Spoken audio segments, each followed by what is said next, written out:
Hello everyone, today we are here to discuss about an important topic of language C++. It is called dynamic memory allocation.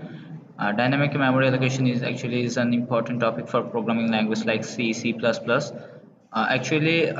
memory allocation system gives C++ languages special identity from other programming languages because in these types of language we can use dynamic memory allocation topic to identify the memory position to save anything here. Actually, when we do various topics and various problems, we need to find out the memory again and again. For that reason, we can fix some memory for our further uses. Dynamic memory allocation refers to managing system memory at runtime. Moreover, dynamic memory allocation is it a block of main memory. It is when an executing program requests that the operating system give it a block of main memory. The program then uses this memory for some purposes. It is very important for various purposes like in server communication. We don't know the exact size of the response data, so in that situation we have two solutions. One is that create a huge size of the buffer, or the second one is that allocate the memory at runtime. Considering these conditions and these types of conditions, actually we can use dynamic memory allocation.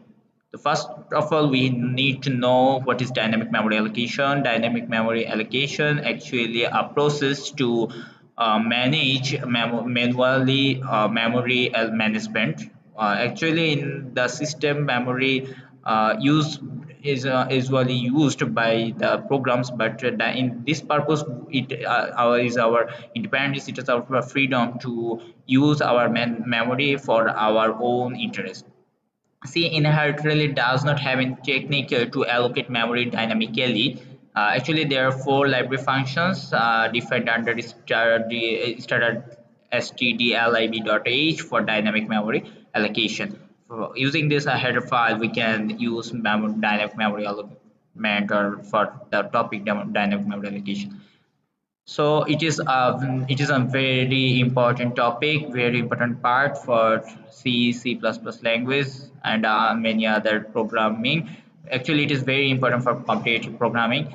So here we can discuss about the importance of DMA. Actually, some we cannot express it in the words. So here we are talking about some of the importance. First of all, this allows one to obtain more memory when required and release it. Actually, this is a main topic that one can release it when it is not necessary to use. We have to declare the size of an array before one use it. Hence, the array we declared may be insufficient or more than required to hold data. To solve this issue, we can allocate memory dynamically. Then it comes the application in computing. We can allocate memory during program execution using dynamic memory allocation functions. We have to declare the size of an array before we can use it. Hence, the array you declared may be insufficient or more than required to hold data. To solve this issue, you can allocate memory dynamically.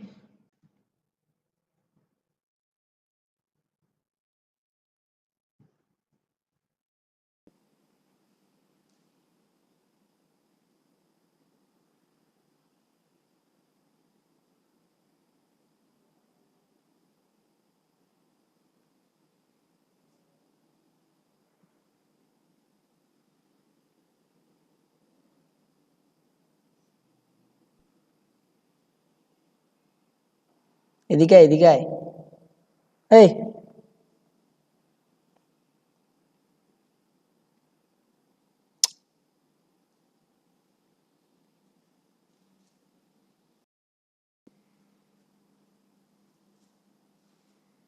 I will discuss about the library functions that are defined under dynamic memory allocation.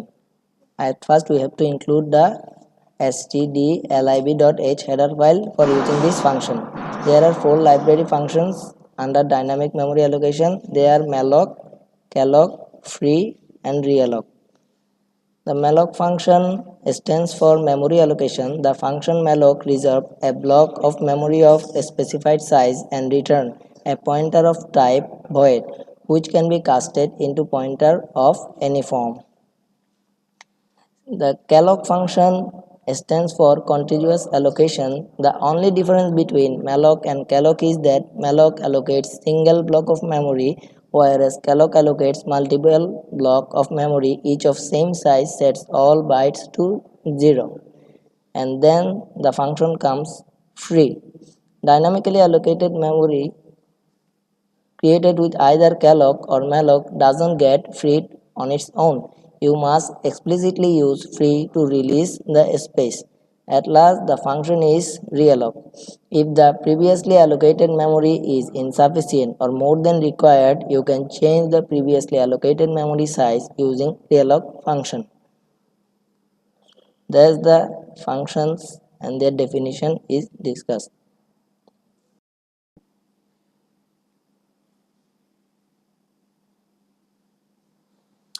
Now I'm going to describe the syntaxes of these four functions. I'm starting with malloc or malloc.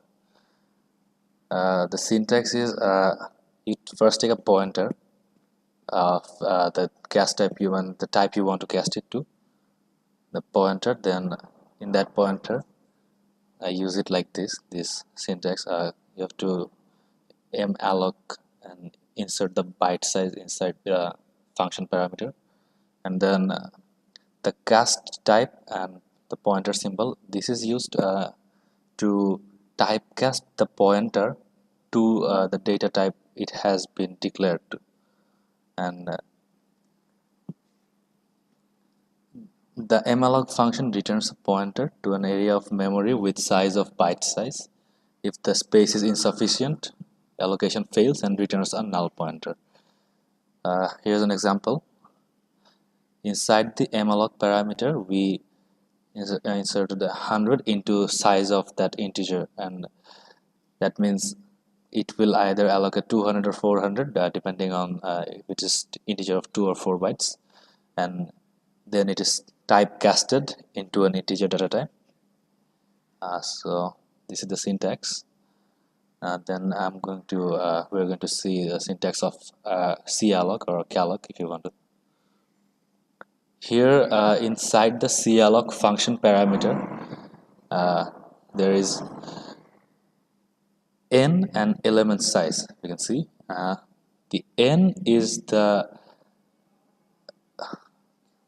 number of elements, and element size means the size of each element, and we typecasted it before. The statement allocates contiguous space in memory for an array of 25 elements, and each of the size of 4 bytes. Then we see the syntax of free function. The free function, inside the free function, it's very easy. It's just we put the pointer name in the function parameter and its space is freed. It's nothing. And then finally the syntax of realloc function.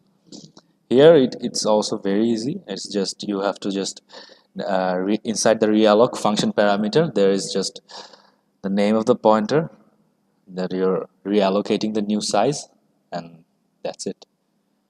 First the name of the pointer, the comma, and then the new size we want it, and that's it. So it will be more clear if we just saw some source code as examples, how we used these memory allocation functions to allocate memory effectively. So that's what we're going to do right now. This problem is we have to write a C program to find the sum of n elements entered by user, and to perform this program we have to allocate memory dynamically using malloc function. So first here we see that we used scanf function to take the input and store it in the num variable, that is an integer type variable, and using malloc function, the function malloc, we the size of integer key, 2 or 4 bytes, and so the size that we require is obviously num into size of integer. So first we allocate this memory using malloc function here, num into size of function inside the size of function parameter integer there, and finally it is typecasted into sorry finally it is typecasted into integer data type because the pointer was integer type here. The pointer was integer type, so if we get to return it, we have to typecast it to an integer type, integer pointer. So that's it. And finally here we see another functions use. Before ending this program, we freed the memory we used, allocated it first inside the ptr pointer variable. We freed the previously allocated memory, and then there is this second example problem to find the sum of n elements, but we are going to allocate memory using calloc or calloc function. First, like the previous one, we took an input and stored it into num integer type variable. Then using calloc, we at first size of integer, that means use the size of function to know the size of an integer data type variable. Then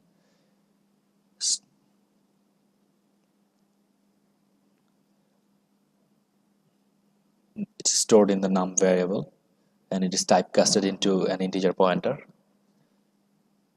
So using this we have allocated memory. If it